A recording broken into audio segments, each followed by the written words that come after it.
여호와의 말씀이니라. 너희를 향한 나의 생각을 내가 아나니 평안이요 재앙이 아니니라. 너희에게 미래와 희망을 주는 것이니라. 예레미야 29장 11절 말씀. 아멘.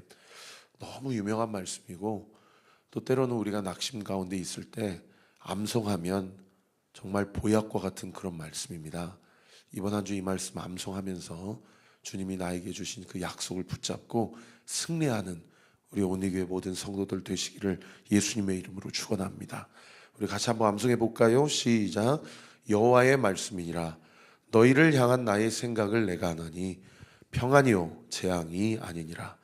너희에게 미래와 희망을 주는 것이니라. 예레미야 29장 11절 말씀. 아멘. 오늘 본문 14절에 그때에는 언제를 이야기합니까?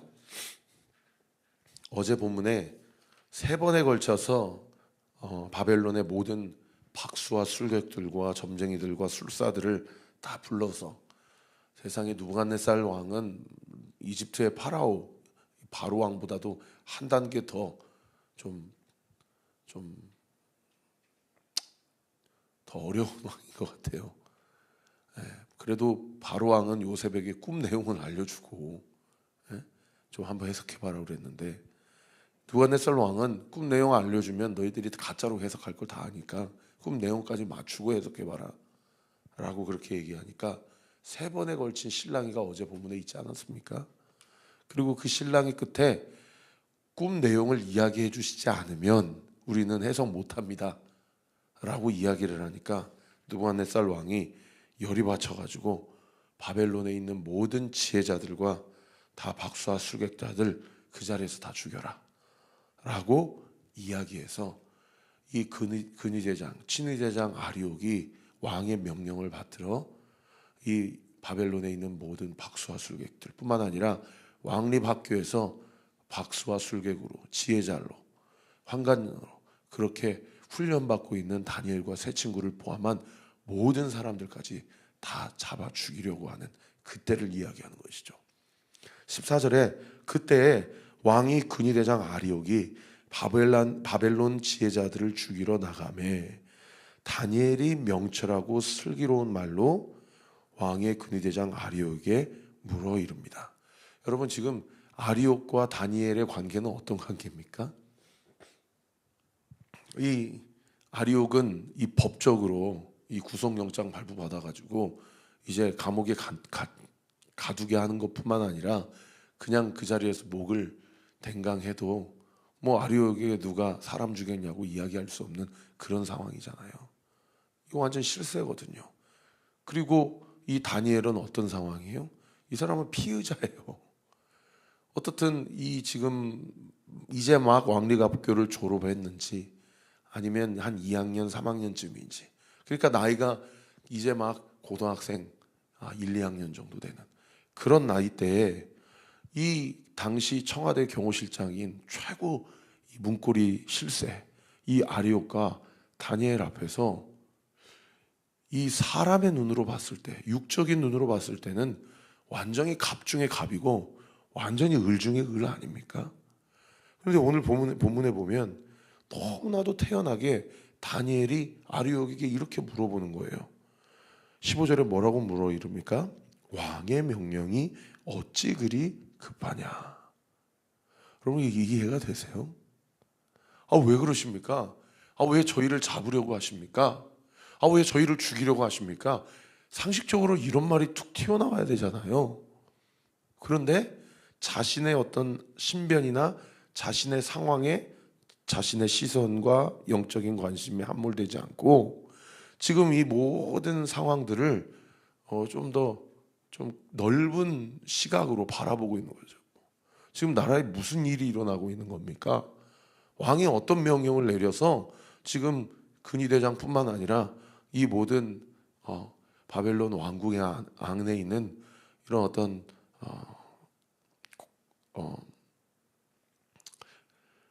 사람들이 왜 이 지혜자들을 다 잡아 가두려고 하고 죽이려고 합니까? 라고 그렇게 태연하게 그렇게 묻고 있는 거라는 거예요. 그런데 그러한 과정 가운데 이 아리옥도 이해가 안 되는 게 사실 아리옥하고 다니엘하고 무슨 친분이 있겠어요.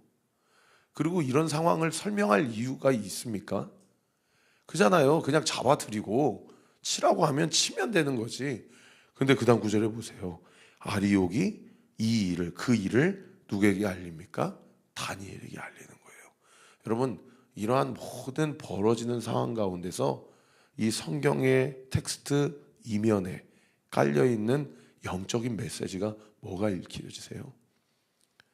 완전히 세상적인 눈으로 봤을 때 을 중에 을인 다니엘, 그러나 영적인 눈으로 봤을 때는 모든 상황과 모든 형편을 오히려 진두지휘하고 이끌어가고, 어떤 형편 상황, 심지어 자기가 죽을 수밖에 없는 상황 가운데서도 그 상황에 함몰되지 않고 살아계신 하나님을 바라보며 그 상황을 진두지휘하고 있는 다니엘의 믿음의 담대함을 보지 않습니까?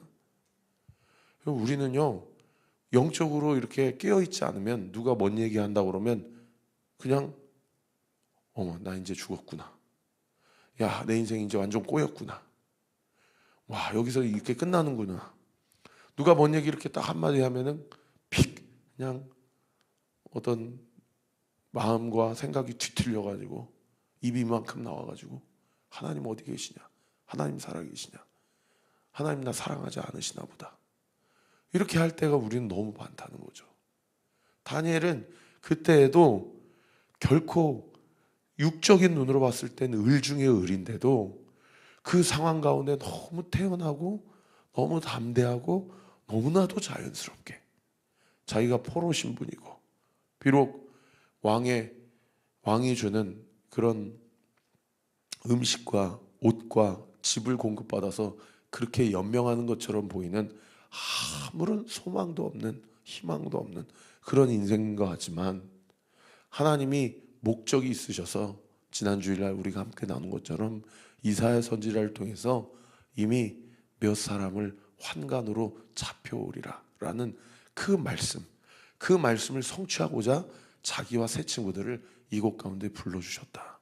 그리고 그것은 그야말로 내 인생을 완전히 멸망시키게 하시고 완전히 그냥 찐따를 주려고 그렇게 하신 것이 아니고, 그 과정 가운데서도 나의 삶을 통해 이 세속화된 세상 한복판에서도 하나님이 어떤 분이신지를 드러내시고자, 할렐루야, 하나님이 내 인생을 어떻게 붙잡고 계시는지를 드러내시고자, 할렐루야, 하나님이 내 인생을 어떻게 인도하게 하시는지를 믿지 않는 사람들로 하여금도 내 삶이 복음의 편지가 되어서, 우리 지난 주일날 간사님이 찬양 인도한 그 인도 중에 그 멘트에 참 많은 은혜를 받았거든요.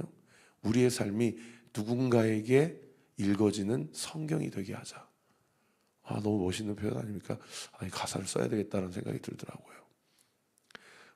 나의 삶이요, 여러분의 삶이 누군가에게는 한 번도 읽어보지 않은 성경을 내 삶을 보고 읽어내려가는 인생이 되게 하자는 거예요. 우리 사랑하는 성도 여러분, 여러분의 삶이 믿지 않는 남편, 믿지 않는 아내, 믿지 않는 자녀들, 믿지 않는 시부모님들, 친정어머니, 아버지들, 나의 삶이 믿지 않는 내 주변에 있는 모든 사람들에게 살아계신 하나님이 누구신지를 보여주는 성경이 되어지는 은혜가 있게 되기를 우리 구주 예수 그리스도 이름으로 축원합니다. 그래서 저 사람을 보면 야, 진짜 하나님 살아계시나 보다. 야, 저 사람을 보면 내가 봤을 때는 완전히 을 중에 을인데 뭐가 그렇게 저렇게 담대하지? 뭐가 그렇게 감사하지? 뭐가 그렇게 기쁘지? 설명할 수 없는 그런 삶 되기를 우리 구주 예수 그리스도 이름으로 축원합니다.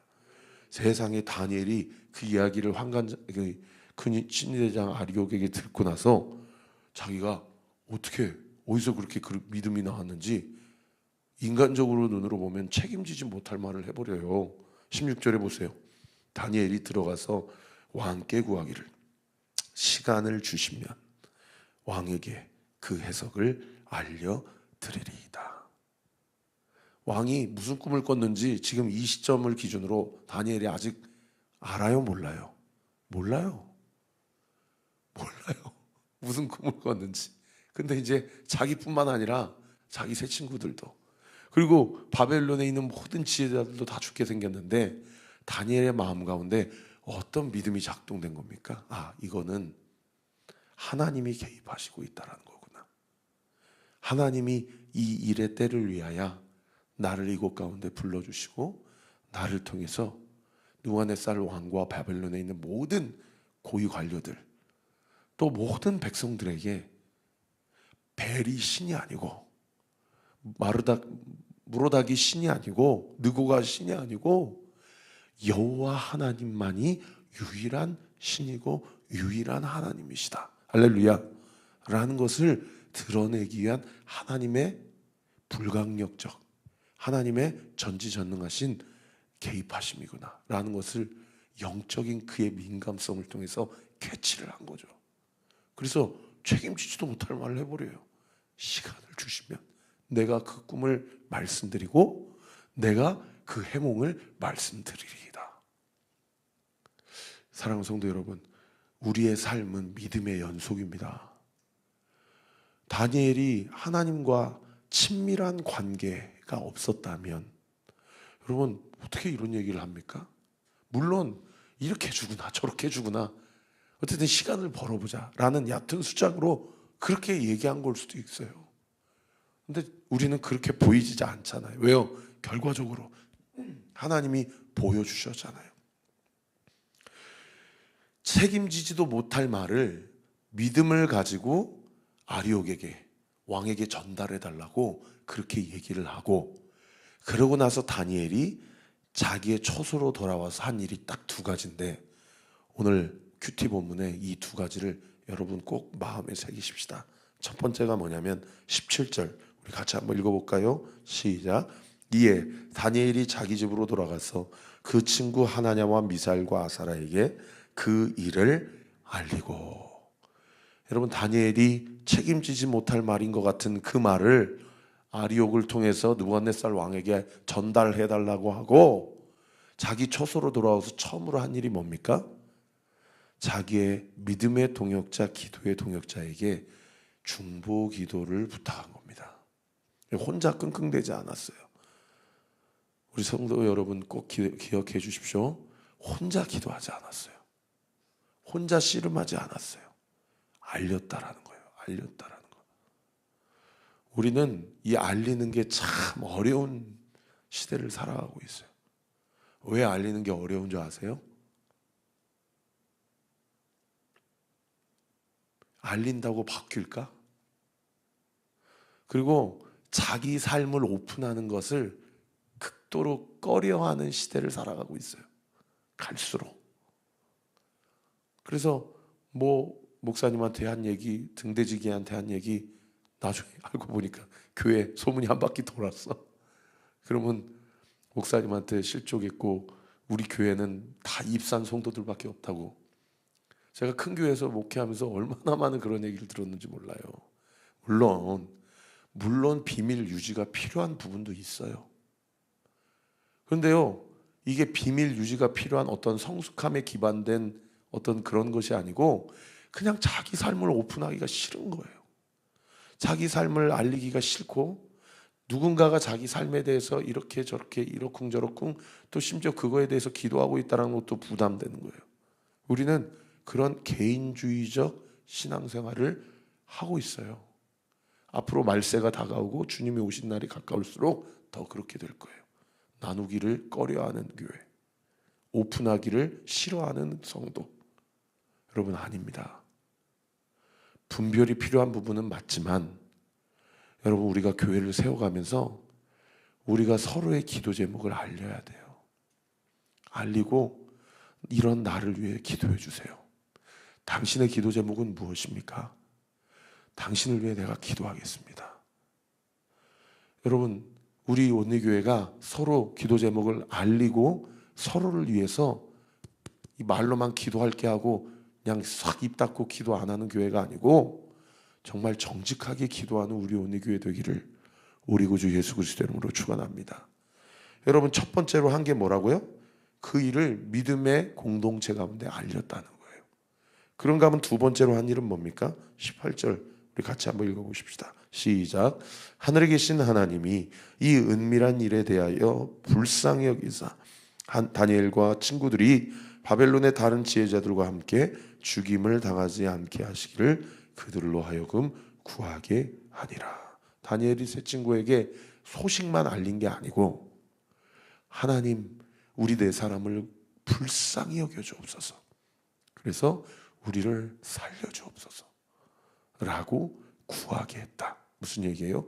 중보 기도를 부탁했다라는 거죠. 여러분, 세상과 교회가 다른 결정적 차이가 이것입니다. 세상도 모이면 수다 떨고 잡다한 얘기해요. 심지어 심리학적으로는 그렇게 하면서 정서적인 치유를 받아요. 2시간, 3시간씩 자기의 상황을 이야기하면서 마음의 위로와 위안을 얻는다고요. 그런데 돌아서면 뭐가 남습니까? 꼭 공허함이 남아요. 집에 들어갈 때 내가 그 얘기를 왜 했나? 내가 우리 남편 욕을 왜 했나? 내가 우리 아내 허물을 뭐하러 얘기했나? 이런 공허함과 후회함이 남는다고요. 그런데 주님께서 말씀하신 것처럼 2사람, 3사람이 나의 이름으로 모인 그곳에 나도 그들과 함께 있다. 할렐루야. 여러분, 교회 안에서의 어떤 교제와 나눔이 세상의 친교 모임과 질과 결이 본질적으로 다른 결정적 이유가 뭡니까? 우리의 모임 가운데 우리 주님이 함께 계신다라는 거예요. 할렐루야. 함께 계실 뿐만 아니라 주님과 함께 말하고 주님과 함께 듣는 거예요. 그러면 우리 마음 가운데 어떤 마음이 들어요? 불쌍히 여겨주세요. 어떤 얘기를 들 때 세상 사람들은 판단하고 정죄해요. 겉으로는 고개를 끄덕끄덕거리면서 공감해 주는 척하고 위로해 주는 척해요. 돌아서면 마음에 후회가 남는 이유가 뭐예요? 내가 왜 그 얘기를 했을까? 이렇게 남는 거예요. 그러나 교회 안에서의 나눔은 뭐예요? 그리스도와 함께 나누는 교제요 나눔이기 때문에 그 교제와 나눔은 우리 모두를 주님 불쌍히 여겨주옵소서. 할렐루야. 그러면 누가 누구를 정죄합니까? 자기도 똑같은 죄인인데 우리가 우리 스스로의 연약함과 부족함과 허물을 같이 나눈다면 누가 누구에게 손가락질할 수 있습니까? 서로 불쌍히 여기는 마음으로 우리 온리교회 안에 교제가 풍성해진다면 여러분, 그 긍휼히 여기고자 하시는 그 하나님의 은혜가 우리의 마음 가운데 기도의 동력으로 뒤바뀐다는 겁니다. 할렐루야. 여러분, 율법적으로 기도하지 마세요. 의무적으로 기도하는 거 아닙니다. 우리 안에 모든 기도의 동력은 우리 가정을 향한, 교회를 향한, 성도를 향한, 내가 만나는 모든 사람들을 향한 긍휼히 여기는 마음, 불쌍히 여기는 마음이 우리의 중보 기도의 동력이 되어야 될 줄 믿습니다. 왜요? 우리 주님이 나를 불쌍히 여겨주셔서 지금도 하나님 보좌 우편에서 나를 위해 친히 간구하시고 중보하시는 유일한 중보자가 되시기 때문이에요. 사랑하는 성도 여러분, 우리가 우리 서로를 위해 기도할 때에 서로를 향한 주님이 공급하시는 불쌍히 여겨주시는 그 마음. 그래서 팔복에서 주님이 뭐라고 얘기해요? 긍휼히 여기는 자는 긍휼히 여김을 받게 될 것이다. 여러분, 우리 온리교회가 그렇게 영적인 어떤 관계, 교제의 관계를 그리스도 안에서, 말씀 안에서 온전히 세워가는 저와 우리 모든 온리교회 성도들 되시기를 예수님의 이름으로 축원합니다. 그렇게 2가지를 했어요. 첫 번째 뭐예요? 알렸어요. 오픈했어요. 2번째는 뭐 했어요? 불쌍히 여겨달라고 기도했어요. 세상에 그렇게 알리고 기도했더니 그 기도 응답이 어떻게 나타나요? 19절에 보세요. 우리 같이 한번 읽겠습니다. 시작. 이에 이 은밀한 것이 밤에 환상으로 다니엘에게 나타나 보이매 다니엘이 하늘에 계신 하나님을 찬송하니라. 어쩌면 이 밤이 다니엘과 세 친구에게 시간적으로 주어지는 마지막 찬스였는지 모르겠어요. 그날 밤에 주님이 환상으로 나타나 느부갓네살 왕이 어떤 꿈을 꿨는지를 가르쳐주지 않으셨다면 그 다음 날에 다니엘과 세 친구들은 그야말로 죽는 목숨이었을런지 모르겠어요. 그런데 그 마지막 찬스 때 하나님께서 다니엘과 세 친구들의 중보 기도 내용, 서로의 기도의 내용을 들으시고 응답하시고, 할렐루야, 그들을 불쌍히 여겨주셔서 여러분 다니엘에게 밤의 환상으로 나타나 보여주셨다라는 겁니다. 어떤 내용으로 환상으로 보여줬는지는 나중에 나옵니다. 중요한 건 오늘 큐티 본문에 그렇게 밤에 환상으로 보여주신 다음에 다니엘이 하나님께 보였던 반응이에요. 그 반응이 두 가지인데 20절에 보시면 다니엘이 첫 번째로 이렇게 반응합니다. 20절에 제가 읽어드릴게요. 다니엘이 말하여 이르되 영원부터 영원까지 하나님의 이름을 찬송할 것은 지혜와 능력이 그에게 있음이로다. 지혜와 능력의 주관자가 하나님이시라고 고백해요. 그리고 21절에 보세요. 그는 때와 계절을 바꾸시며 왕들을 패하시고 왕들을 세우시며 지혜자에게 지혜를 주시고 총명한 자에게 지식을 주시는도다.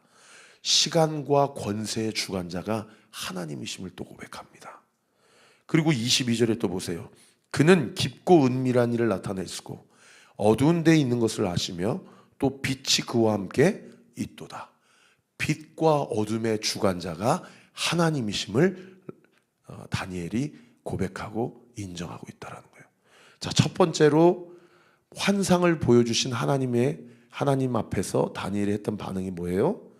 지혜와 능력의 주관자가 누구신지, 시간과 권세의 주관자가 누구신지, 인생의 빛과 어둠의 주관자가 누구신지를 다니엘이 분명하게 하나님을 높여드리고 있다는 거예요. 사랑하는 성도 여러분, 이 아침에 제가 선포합니다. 우리의 인생 가운데 지혜와 능력을 주시는 분은 오직 하나님임을 믿으시기를 예수 그리스도 이름으로 축원합니다. 인생의 시간과 권세의 주관자가 오직 하나님께 있음을 믿으시는 은혜가 있게 되기를 예수님의 이름으로 축원합니다.